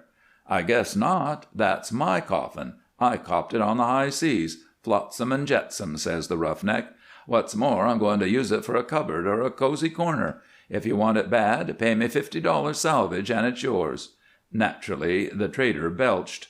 "All right. If you don't want it, I'll use it myself," says the miner. "It's the first one I ever had, and I like it fine. There's no tellin' when I'll get another." "Said time ain't but a minute," observes the trader, "unless you gimme that freight." There is some further dispute, till the miner, being a quick-tempered party, reaches for his gat. After the smoke clears away, it is found that he has made an error of judgment, that the storekeeper is gifted as a prophet, and that the roughneck is ready for his coffin. Now, inasmuch as this had been a purely personal affair, and the boys was anxious to reopen the stud game, they exonerated the trader from all blame complete, and he, being ever anxious to maintain a reputation for fair dealing, and just to show that there ain't no animus behind his action, gives the coffin to the man who had claimed it. What's more, he helps me to lay him out with his own hands. Naturally, this is considered conduct handsome enough for any country. In an hour the man is buried, and the poker game is open again. The trader apologizes to the boys for the delay, saying, "The box is mine all right, and I'm sorry this play come up, but the late lamented was so set on having that piece of bric-a-brac that it seemed a shame not to give it to him."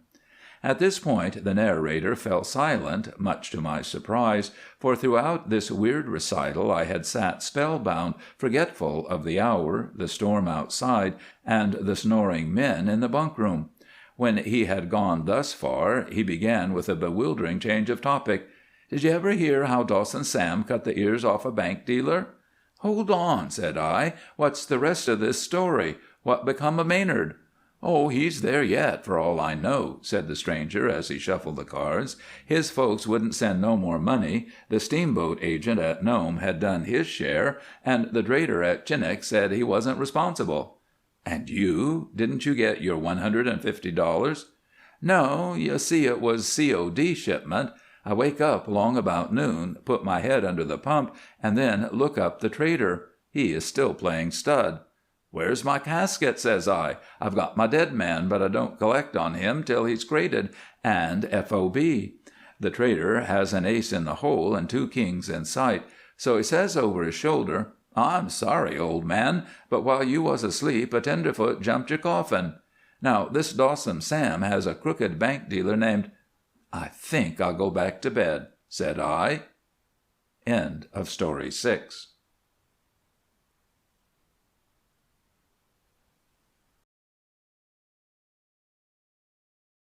Story 7. The Weight of Obligation. This is the story of a burden, the tale of a load that irked a strong man's shoulders. To those who do not know the North it may seem strange, but to those who understand the humors of men in solitude and the extravagant vagaries that steal in upon their minds as fog drifts with the night, it will not appear unusual. There are spirits in the wilderness, eerie forces which play pranks, some droll or whimsical, others grim. Johnny Cantwell and Mortimer Grant were partners, trail-mates, brothers in soul, if not in blood. The ebb and flow of frontier life had brought them together, its hardships had united them until they were as one. They were something of a mystery to each other, neither having surrendered all his confidence, and because of this they retained their mutual attraction. Had they known each other fully, had they thoroughly sounded each other's depths, they would have lost interest, just like husbands and wives who give themselves too freely and reserve nothing. They had met by accident, but they remained together by desire, and so satisfactory was the union that not even the jealousy of women had come between them. There had been women, of course, just as there had been adventures of other sorts, but the love of the partners was larger and finer than anything else they had experienced. It was so true and fine and unselfish, in fact, that either would have smilingly relinquished the woman of his desires had the other wished to possess her. They were young, strong men, and the world was full of sweethearts, but where was there a partnership like theirs, they asked themselves. The spirit of adventure bubbled merrily within them, too, and it led them into curious byways. It was this which sent them northward from the States in the dead of winter, on the heels of the Stony River strike. It was this which induced them to land at Katmai instead of Iliamna, whither their land journey should have commenced. There are 2 routes over the Coast Range, the captain of the Dora told them, and only 2. Iliamna Pass is low and easy, but the distance is longer than by way of Katmai. I can land you at either place." "Katmai is pretty tough, isn't it?" Grant inquired. "We've understood it's the worst pass in Alaska." Cantwell's eyes were eager. "It's a heller. Nobody travels it except natives, and they don't like it. Now, Iliamna—" "We'll try Katmai, Mort?" "Sure. They don't come hard enough for us, Cap. We'll see if it's as bad as it's painted." So, one gray January morning, they were landed on a frozen beach, their outfit was flung ashore through the surf, the lifeboat pulled away, and the Dora disappeared after a farewell toot of her whistle. Their last glimpse of her showed the captain waving good-by and the purser flapping a red tablecloth at them from the afterdeck. "Cheerful place, this," Grant remarked, as he noted the desolate surroundings of dune and hillside. The beach itself was black and raw where the surf washed it, but elsewhere all was white, save for the thickets of alder and willow which protruded nakedly. The bay was little more than a hollow scooped out of the Alaska range. Along the foothills behind there was a belt of spruce and cottonwood and birch. It was a lonely and apparently unpeopled wilderness in which they had been set down. "Seems good to be back in the North again, doesn't it?" said Cantwell cheerily. "I'm tired of the booze and the street cars and the dames and all that civilized stuff. I'd rather be broke in Alaska with you than a banker's son back home." Soon a globular Russian half-breed, the Katmai trader, appeared among the dunes, and with him were some native villagers. That night the partners slept in a snug log cabin, the roof of which was chained down with old ship's cables. Petellin, the fat little trader, explained that roofs in Katmai had a way of sailing off to seaward when the wind blew. He listened to their plans of crossing the divide and nodded. It could be done, of course, he agreed, but they were foolish to try it when the Iliamna route was open. Still, now that they were here, he would find dogs for them and a guide. The village hunters were out after meat, however, and until they returned, the white men would need to wait in patience. There followed several days of idleness, during which Cantwell and Grant amused themselves around the village, teasing the squaws, playing games with the boys, and flirting harmlessly with the girls, one of whom, in particular, was not unattractive. She was perhaps 3/4 Aleut, the other quarter being plain coquette, and having been educated at the town of Kodiak, she knew the ways and the wiles of the white man. Cantwell approached her, and she met his extravagant advances more than halfway. They were getting along nicely together when Grant, in a spirit of fun, entered the game and won her fickle smiles for himself. He joked his partner unmercifully, and Johnny accepted defeat gracefully, never giving the matter a second thought. When the hunters returned, dogs were bought, a guide was hired, and a week after landing the friends were camped at timberline, awaiting a favorable moment for their dash across the range. Above them, white hillsides rose in irregular leaps to the gash in the sawtooth barrier which formed the pass. Below them a short valley led down to Katmai and the sea. The day was bright, the air clear. Nevertheless, after the guide had stared up at the peaks for a time, he shook his head, then re-entered the tent and lay down. The mountains were smoking. From their tops streamed a gossamer veil, which the travelers knew to be drifting snow clouds carried by the wind. It meant delay, but they were patient. They were up and going on the following morning, however, with the Indian in the lead. There was no trail, the hills were steep, in places they were forced to unload the sled and hoist their outfit by means of ropes, and as they mounted higher the snow deepened. It lay like loose sand, only lighter. It shoved ahead of the sled in a feathery mass. The dogs wallowed in it and were unable to pull, hence the greater part of the work devolved upon the men. Once above the foothills and into the range proper, the going became more level, but the snow remained knee-deep. The Indian broke trail stolidly, the partners strained at the sled, which hung back like a leaden thing. By afternoon the dogs had become disheartened and refused to heed the whip. There was neither fuel nor running water, and therefore the party did not pause for luncheon. The men were sweating profusely from their exertions, and had long since become parched with thirst, but the dry snow was like chalk, and scoured their throats. Cantwell was the first to show the effects of his unusual exertions, for not only had he assumed a lion's share of the work, but the last few months of easy living had softened his muscles, and in consequence his vitality was quickly spent. His undergarments were drenched. He was fearfully dry inside. A terrible thirst seemed to penetrate his whole body. He was forced to rest frequently. Grant eyed him with some concern, finally inquiring, "Feel bad, Johnny?" Cantwell nodded. Their fatigue made both men economical of language. "What's the matter?" "Thirsty." The former could barely speak. "There won't be any water till we get across. You'll have to stand it."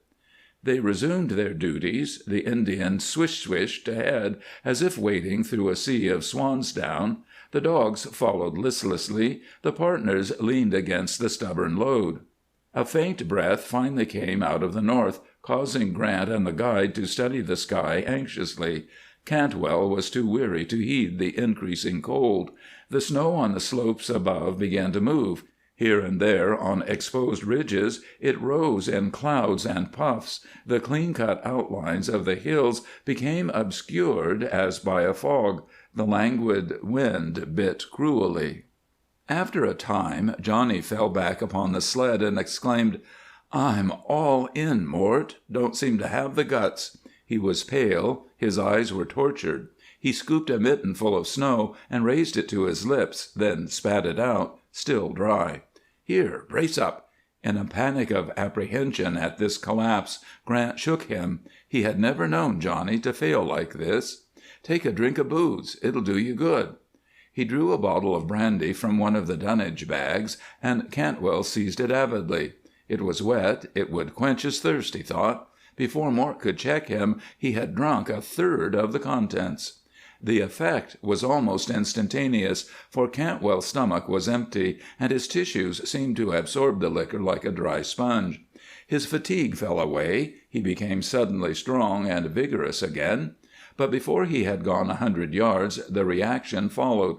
First, his mind grew thick, then his limbs became unmanageable, and his muscles flabby. He was drunk.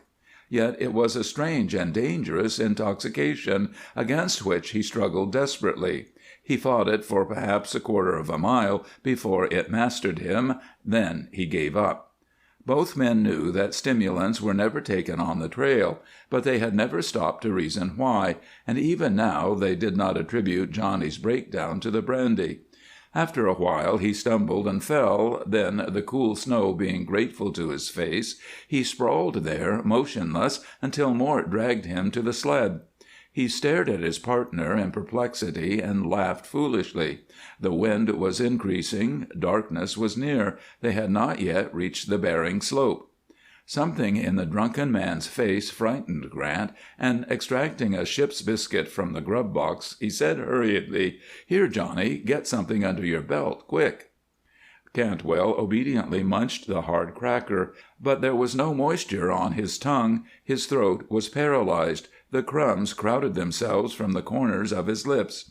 He tried with limber fingers to stuff them down, or to assist the muscular action of swallowing, but finally expelled them in a cloud. Mort drew the parka hood over his partner's head, for the wind cut like a scythe, and the dogs were turning tail to it, digging holes in the snow for protection. The air about them was like yeast. The light was failing.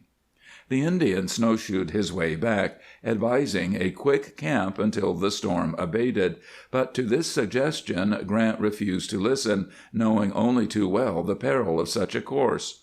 Nor did he dare take Johnny on the sled, since the fellow was half asleep already, but instead whipped up the dogs and urged his companion to follow as best he could.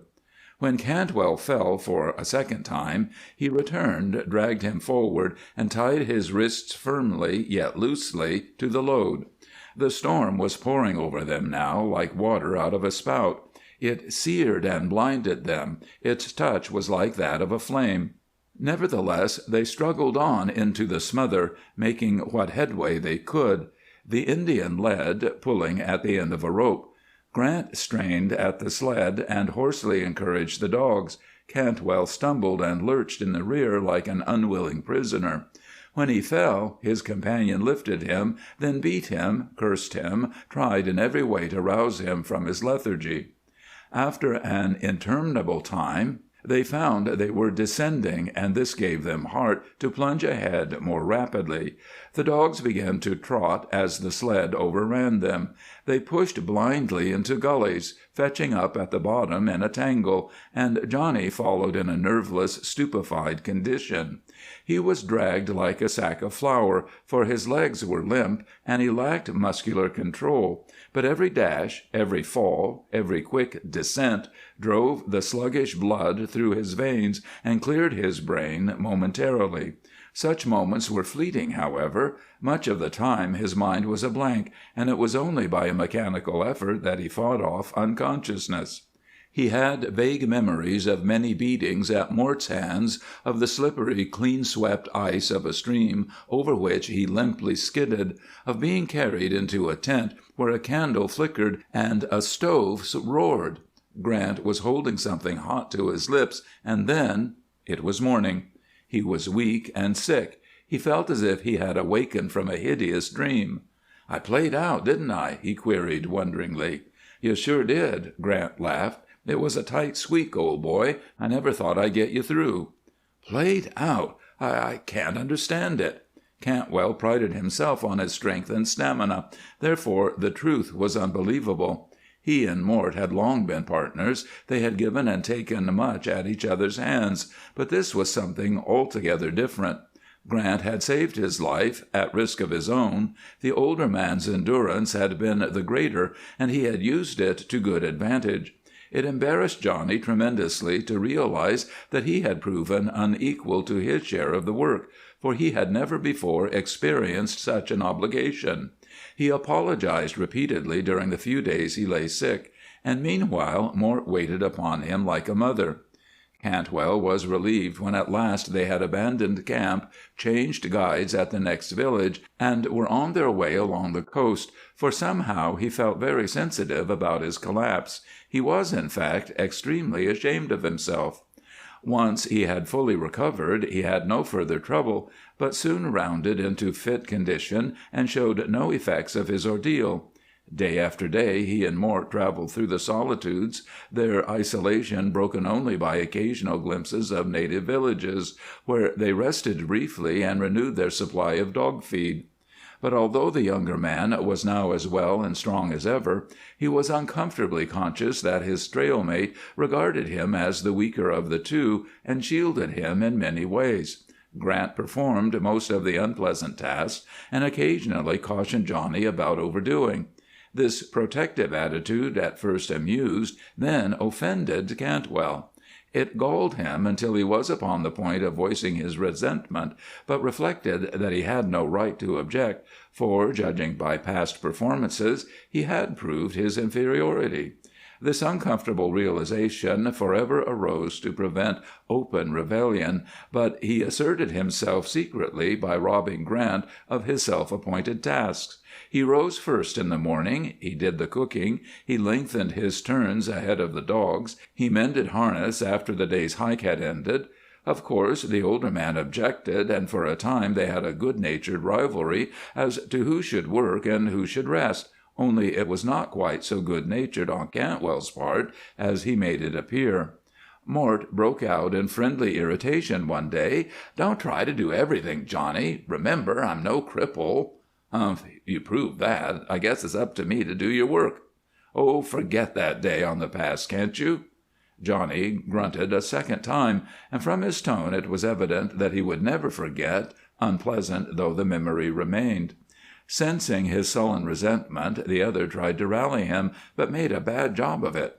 The humor of men in the open is not delicate. Their wit and their words become coarsened in direct proportion as they revert to the primitive. It is one effect of the solitudes. Grant spoke extravagantly, mockingly, of his own superiority, in a way which ordinarily would have brought a smile to Cantwell's lips, but the latter did not smile. He taunted Johnny humorously on his lack of physical prowess, his lack of good looks and manly qualities, something which had never failed to result in a friendly exchange of badinage. He even teased him about his defeat with the Katmai girl. Cantwell did respond finally, but afterward he found himself wondering if Mort could have been in earnest. He dismissed the thought with some impatience, but men on the trail have too much time for their thoughts. There is nothing in the monotonous routine of the day's work to distract them. So the partner who had played out dwelt more and more upon his debt and upon his friend's easy assumption of preeminence. The weight of obligation began to chafe him lightly at first, but with ever-increasing discomfort. He began to think that Grant honestly considered himself the better man merely because chance had played into his hands. It was silly, even childish, to dwell on the subject, he reflected, and yet he could not banish it from his mind. It was always before him in one form or another. He felt the strength in his lean muscles, and sneered at the thought that Mort should be deceived. If it came to a physical test, he felt sure he could break his slighter partner with his bare hands, and as for endurance, well, he was hungry for a chance to demonstrate it. They talked little. Men seldom converse in the wastes, for there is something about the silence of the wilderness which discourages speech. And no land is so grimly silent, so hushed and soundless as the frozen North. For days they marched through desolation, without glimpse of human habitation, without sight of track or trail, without sound of a human voice to break the monotony. There was no game in the country. With the exception of an occasional bird or rabbit, nothing but the white hills, the fringe of alder tops along the watercourses, and the thickets of gnarled, unhealthy spruce in the smothered valleys. Their destination was a mysterious stream at the headwaters of the unmapped Kuskokwim, where rumor said there was gold, and whither they feared other men were hastening from the mining country far to the north. Now, it was a penalty of the white country that men shall think of women. The open life brings health and vigor, strength and animal vitality, and these clamor for play. The cold of the still, clear days is no more biting than the fierce memories and appetites which charge through the brain at night. Passions intensify with imprisonment, recollections come to life, longings grow vivid and wild. Thoughts change to realities, the past creeps close, and dream figures are filled with blood and fire. One remembers pleasures and excesses, women's smiles, women's kisses, the invitation of outstretched arms. Wasted opportunities mock at one. Cantwell began to brood upon the Katmai girl, for she was the last. Her eyes were haunting, and distance had worked its usual enchantment. He reflected that Mort had shouldered him aside and won her favor, then boasted of it. Johnny awoke one night with a dream of her, and lay quivering. "Hell, she was only a squaw," he said, half aloud. "If I'd really tried—" Grant lay beside him, snoring, the heat of their bodies intermingled. The waking man tried to compose himself, but his partner's stertorous breathing irritated him beyond measure. For a long time he remained motionless, staring into the gray blur of the tent top. He had played out. He owed his life to the man who had cheated him of the Katmai girl, and that man knew it. He had become a weak, helpless thing, dependent upon another's strength, and that other now accepted his superiority as a matter of course. The obligation was insufferable, and it was unjust. The North had played him a devilish trick. It had betrayed him. It had bound him to his benefactor with chains of gratitude which were irksome.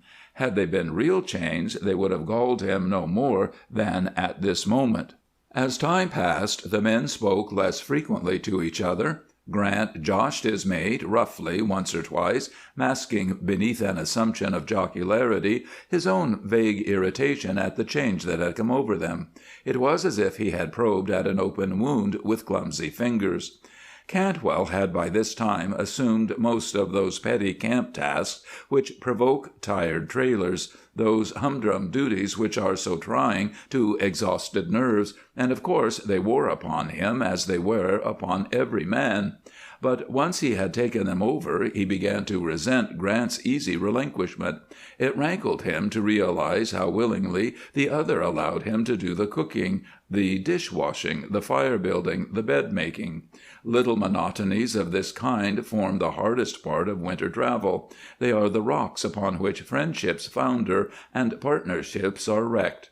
Out on the trail, nature equalizes the work to a great extent, and no man can shirk unduly, but in camp, inside the cramped confines of a tent pitched on boughs laid over the snow, it is very different.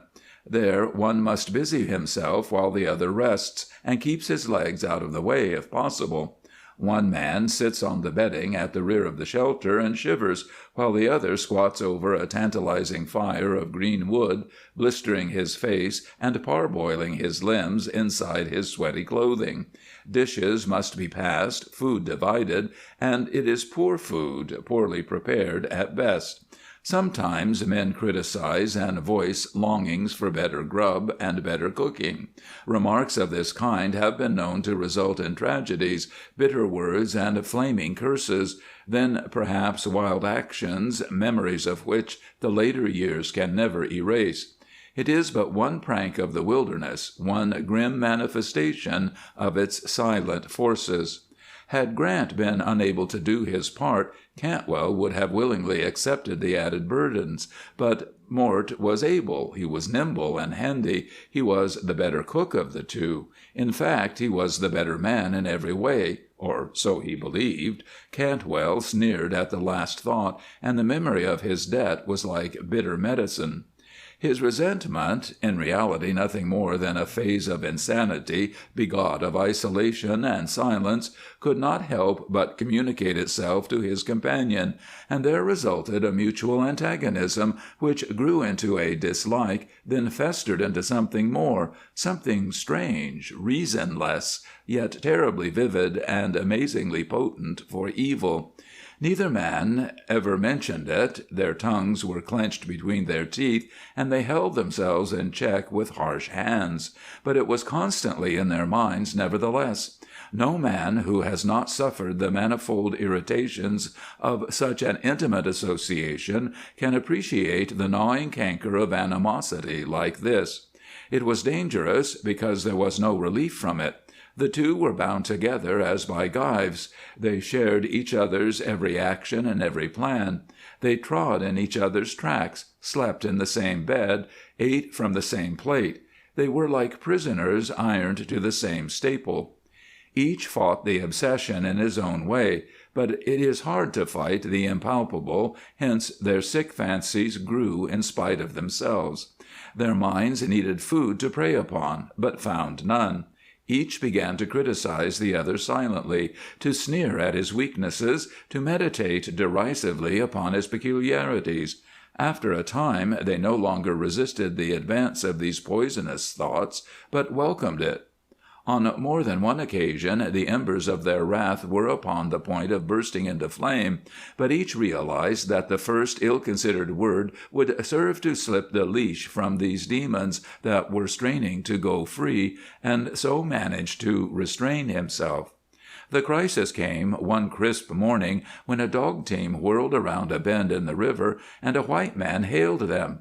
He was the mail carrier on his way out from Nome, and he brought news of the inside. "Where are you boys bound for?" he inquired, when greetings were over and gossip of the trail had passed.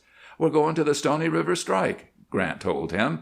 "Stony River? Up the Kuskokwim?" "Yes." The mailman laughed. "Can you beat that? Ain't you heard about Stony River?" "No." "Why, it's a fake. No such place."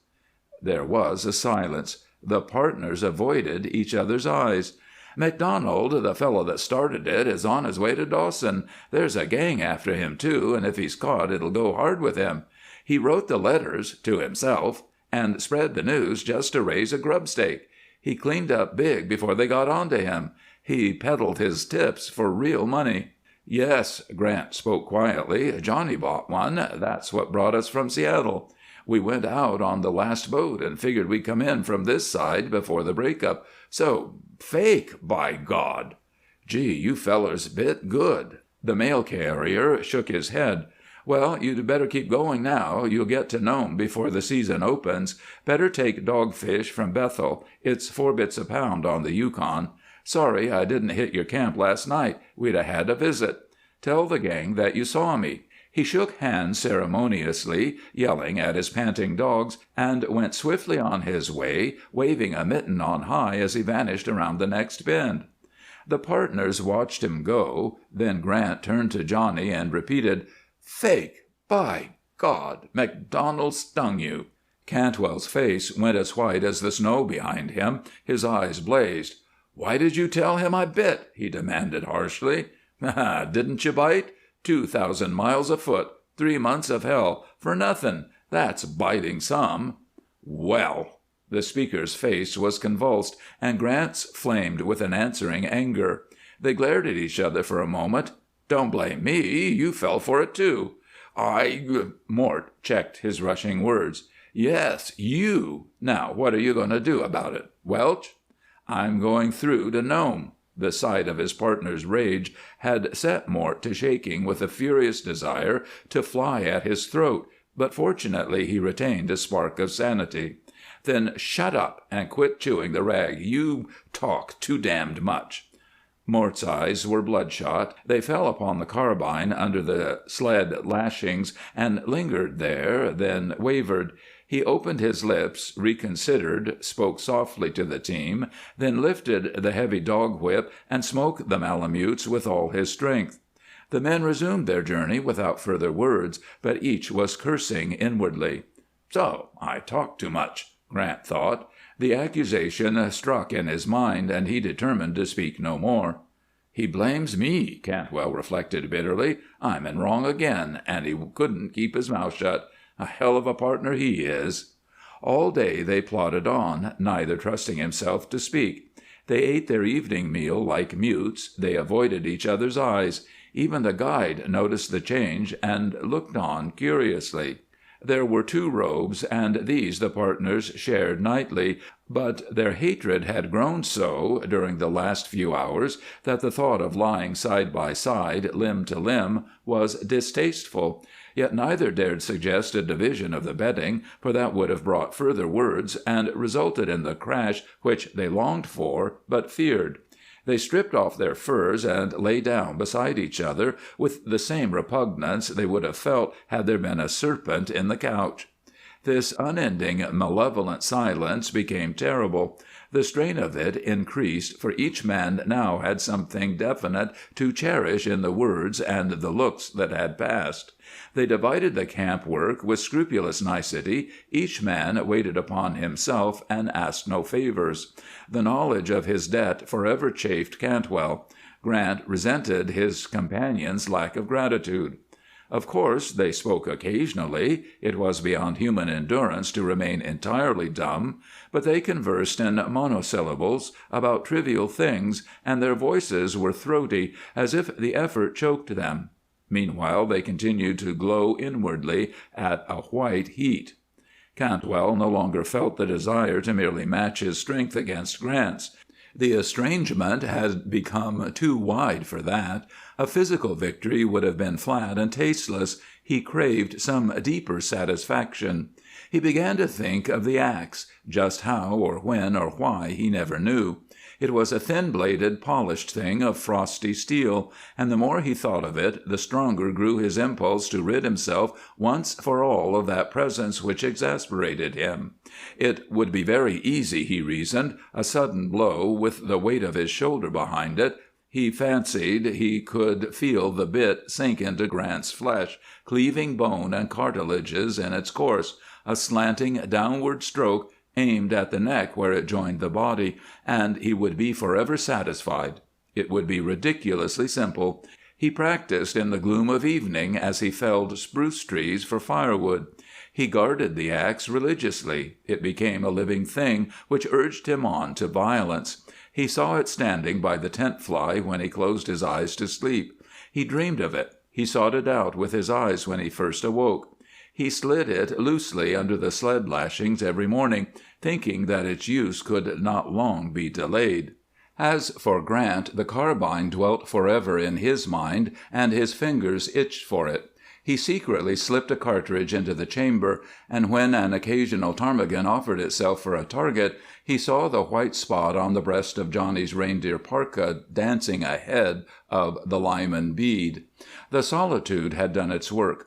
The North had played its grim comedy to the final curtain, making sport of men's affections and turning love to rankling hate. But into the mind of each man crept a certain craftiness. Each longed to strike, but feared to face the consequences. It was lonesome here among the White Hills and the deathly silences, yet they reflected that it would be still more lonesome if they were left to keep step with nothing more substantial than a memory. They determined, therefore, to wait until civilization was nearer, meanwhile rehearsing the moment they knew was inevitable. Over and over in their thoughts each of them enacted the scene, ending it always with the picture of a prostrate man in a patch of trampled snow, which grew crimson as the other gloated. They paused at Bethel Mission long enough to load with dried salmon, then made the 90-mile portage over lake and tundra to the Yukon. There they got their first touch of the inside world. They camped in a barabara where white men had slept a few nights before, and heard their own language spoken by native tongues. The time was growing short now, and they purposely dismissed their guide, knowing that the trail was plain from there on. When they hitched up on the next morning, Cantwell placed the axe bit down between the tarpaulin and the sled rail, leaving the helve projecting where his hand could reach it. Grant thrust the barrel of the rifle beneath a lashing, with the butt close by the handlebars, and it was loaded. A mile from the village they were overtaken by an Indian and his squaw, traveling light behind hungry dogs. The natives attached themselves to the white men and hung stubbornly to their heels, taking advantage of their tracks. When night came, they camped alongside in the hope of food. They announced that they were bound for St. Michael's, and in spite of every effort to shake them off, they remained close behind the partners until that point was reached. At St. Michael's there were white men, practically the first Johnny and Mort had encountered since landing at Katmai, and for a day at least they were sane. But there were still 300 miles to be traveled, 300 miles of solitude and haunting thoughts. Just as they were about to start, Cantwell came upon Grant and the A.C. agent and heard his name pronounced, also the word Katmai. He noted that Mort fell silent at his approach, and instantly his anger blazed afresh. He decided that the latter had been telling the story of their experiences on the pass and boasting of his service. So much the better, he thought in a blind rage. That which he planned doing would appear all the more like an accident, for who would dream that a man could kill the person to whom he owed his life? That night he waited for a chance. They were camped in a dismal hut on a wind-swept shore.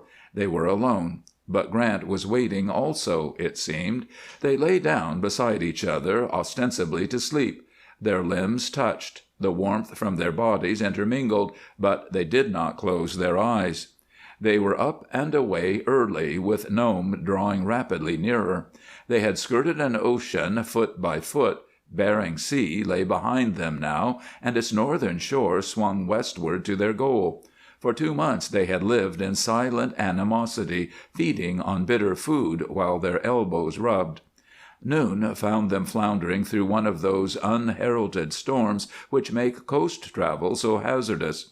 The morning had turned off gray, the sky was of a leaden hue which blended perfectly with the snow underfoot. There was no horizon. It was impossible to see more than a few yards in any direction. The trail soon became obliterated, and their eyes began to play tricks. For all they could distinguish, they might have been suspended in space. They seemed to be treading the measures of an endless dance in the center of a whirling cloud. Of course it was cold, for the wind off the open sea was damp, but they were not men to turn back. They soon discovered that their difficulty lay not in facing the storm, but in holding to the trail. That narrow 2-foot causeway, packed by a winter's travel and frozen into a ribbon of ice by a winter's frost, afforded their only avenue of progress, for the moment they left it the sled plowed into the loose snow, well nigh disappearing and bringing the dogs to a standstill. It was the duty of the driver, in such case, to wallow forward, right the load if necessary, and lift it back into place. These mishaps were forever occurring, for it was impossible to distinguish the trail beneath its soft covering. However, if the driver's task was hard, it was no more trying than that of the man ahead, who was compelled to feel out and explore the ridge of hardened snow and ice with his feet, after the fashion of a man walking a plank in the dark. Frequently he lunged into the drifts with one foot, or both. His glazed muckluck soles slid about, causing him to bestride the invisible hog track, or again his legs crossed awkwardly, throwing him off his balance. At times he wandered away from the path entirely, and had to search it out again. These exertions were very wearing, and they were dangerous also, for joints are easily dislocated, muscles twisted, and tendons strained. Hour after hour the march continued, unrelieved by any change, unbroken by any speck or spot of color. The nerves of their eyes, wearied by constant nearsighted peering at the snow, began to jump so that vision became untrustworthy. Both travelers appreciated the necessity of clinging to the trail, for once they lost it, they knew they might wander about indefinitely until they chanced to regain it or found their way to the shore, while always to seaward was the menace of open water, of air-holes, or cracks which might gape beneath their feet like jaws. Immersion in this temperature, no matter how brief, meant death. The monotony of progress through this unreal leaden world became almost unbearable. The repeated strainings and twistings they suffered in walking the slippery ridge reduced the men to weariness. Their legs grew clumsy and their feet uncertain. Had they found a camping place, they would have stopped, but they dared not forsake the thin thread that linked them with safety, to go and look for one, not knowing where the shore lay. In storms of this kind, men have lain in their sleeping bags for days within a stone's throw of a roadhouse or village. Bodies have been found within 100 yards of shelter, after blizzards have abated. Cantwell and Grant had no choice, therefore, except to bore into the welter of drifting flakes. It was late in the afternoon when the latter met with an accident. Johnny, who had taken a spell at the rear, heard him cry out, saw him stagger, struggle to hold his footing, then sink into the snow. The dogs paused instantly, lay down, and began to strip the ice pellets from between their toes. Cantwell spoke harshly, leaning upon the handlebars. "Well, what's the idea?" It was the longest sentence of the day. "I've hurt myself." Mort's voice was thin and strange. He raised himself to a sitting posture and reached beneath his parka, then lay back weakly. He writhed, his face was twisted with pain. He continued to lie there, doubled into a knot of suffering. A groan was wrenched from between his teeth. "Hurt? How?" Johnny inquired dully. It seemed very ridiculous to see that strong man kicking around in the snow. "I've ripped something loose. Here." Mort's palms were pressed in upon his groin. His fingers were clutching something. "Ruptured, I guess." He tried again to rise, but sank back. His cap had fallen off, and his forehead glistened with sweat. Cantwell went forward and lifted him. It was the first time in many days that their hands had touched, and the sensation affected him strangely. He struggled to repress a devilish mirth at the thought that Grant had played out. It amounted to that and nothing less. The trail had delivered him into his enemy's hands. His hour had struck. Johnny determined to square the debt now, once for all, and wipe his own mind clean of that poison which corroded it. His muscles were strong, his brain clear. He had never felt his strength so irresistible as at this moment, while Mort, for all his boasted superiority, was nothing but a nerveless thing hanging limp against his breast. Providence had arranged it all. The younger man was impelled to give raucous voice to his glee, and yet his helpless burden exerted an odd effect upon him. He deposited his foe upon the sled and stared at the face he had not met for many days. He saw how white it was, how wet and cold, how weak and dazed. Then, as he looked, he cursed inwardly, for the triumph of his moment was spoiled. The axe was there, its polished bit showed like a piece of ice, its helve protruded handily, but there was no need of it now. His fingers were all the weapons Johnny needed. They were more than sufficient, in fact, for Mort was like a child. Cantwell was a strong man, and although the North had coarsened him, yet underneath the surface was a chivalrous regard for all things weak, and this the trail madness had not affected. He had longed for this instant, but now that it had come he felt no enjoyment, since he could not harm a sick man and waged no war on cripples. Besides, when Mort had rested, they could settle their quarrel. This was as good a place as any. The storm hid them, they would leave no traces, there would be no interruption.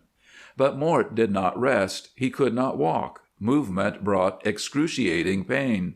Finally Cantwell heard himself saying, "Better wrap up and lie still for a while. I'll get the dogs under way." His words amazed him dully. They were not at all what he had intended to say. The injured man demurred, but the other insisted gruffly, then brought him his mittens and cap, slapping the snow out of them before rousing the team to motion. The load was very heavy now, the dogs had no footprints to guide them, and it required all of Cantwell's efforts to prevent capsizing. Night approached swiftly, the whirling snow particles continued to flow past upon the wind, shrouding the earth in an impenetrable pall. The journey soon became a terrible ordeal, a slow, halting progress that led nowhere and was accomplished at the cost of tremendous exertion. Time after time Johnny broke trail, then returned and urged the huskies forward to the end of his tracks. When he lost the path, he sought it out, laboriously hoisted the sledge back into place, and coaxed his four-footed helpers to renewed effort. He was drenched with perspiration, his inner garments were steaming, his outer ones were frozen into a coat of armor. When he paused, he chilled rapidly. His vision was untrustworthy also, and he felt snow blindness coming on. Grant begged him more than once to unroll the bedding and prepare to sleep out the storm. He even urged Johnny to leave him and make a dash for his own safety, but at this the younger man cursed and told him to hold his tongue. Night found the lone driver slipping, plunging, lurching ahead of the dogs, or shoving at the handlebars and shouting at the dogs. Finally, during a pause for rest, he heard a sound which roused him. Out of the gloom to the right came the faint, complaining howl of a malamute. It was answered by his own dogs, and the next moment they had caught a scent which swerved them shoreward and led them scrambling through the drifts. 200 yards and a steep bank loomed above, up and over which they rushed with Cantwell yelling encouragement. Then a light showed, and they were in the lee of a low-roofed hut. A sick native huddled over a Yukon stove made them welcome to his mean abode, explaining that his wife and son had gone to Unalaklik for supplies. Johnny carried his partner to the one unoccupied bunk and stripped his clothes from him. With his own hands he rubbed the warmth back into Mortimer's limbs, then swiftly prepared hot food, and holding him in the hollow of his aching arm, fed him a little at a time. He was like to drop from exhaustion, but he made no complaint. With one folded robe he made the hard boards comfortable, then spread the other as a covering. For himself, he sat beside the fire and fought his weariness. When he dozed off and the cold awakened him, he renewed the fire. He heated beef tea, and, rousing Mort, fed it to him with a teaspoon. All night long, at intervals, he tended the sick man, and Grant's eyes followed him with an expression that brought a fierce pain to Cantwell's throat. "You're mighty good, after the rotten way I acted," the former whispered once, and Johnny's big hand trembled so that he spilled the broth. His voice was low and tender as he inquired, "Are you resting easier now?" The other nodded. "Maybe you're not hurt badly after all. God, that would be awful."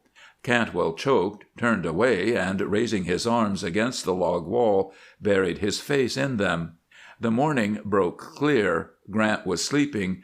As Johnny stiffly mounted the creek bank with a bucket of water, he heard a jingle of sleigh bells and saw a sled with 2 white men swing in toward the cabin. "Hello!" he called, then heard his own name pronounced. "Johnny Cantwell, by all that's holy!" The next moment he was shaking hands vigorously with 2 old friends from Nome. "Martin and me are bound for St. Mike's," one of them explained. "Where the deuce did you come from, Johnny?" "The outside. Started for Stony River, but—" "Stony River?" The newcomers began to laugh loudly, and Cantwell joined them. It was the first time he had laughed for weeks. He realized the fact with a start, then recollected also his sleeping partner, and said, "Shh! Mort's inside asleep." During the night everything had changed for Johnny Cantwell. His mental attitude, his hatred, his whole reasonless insanity. Everything was different now. Even his debt was canceled, the weight of obligation was removed, and his diseased fancies were completely cured. "Yes, Stony River," he repeated, grinning broadly. "I bit." Martin burst forth gleefully. "They caught McDonald at Holy Cross and ran him out on a limb. He'll never start another stampede. Old man Baker gun-branded him." "What's the matter with Mort?" inquired the second traveler. "He's resting up. Yesterday during the storm he—" Johnny was upon the point of saying "played out," but changed it to "had an accident. We thought it was serious, but a few days' rest'll bring him round all right. He saved me at Katmai coming in. I petered out and threw up my tail, but he got me through. Come inside and tell him the news." "Sure thing." "Well, well," Martin said, "so you and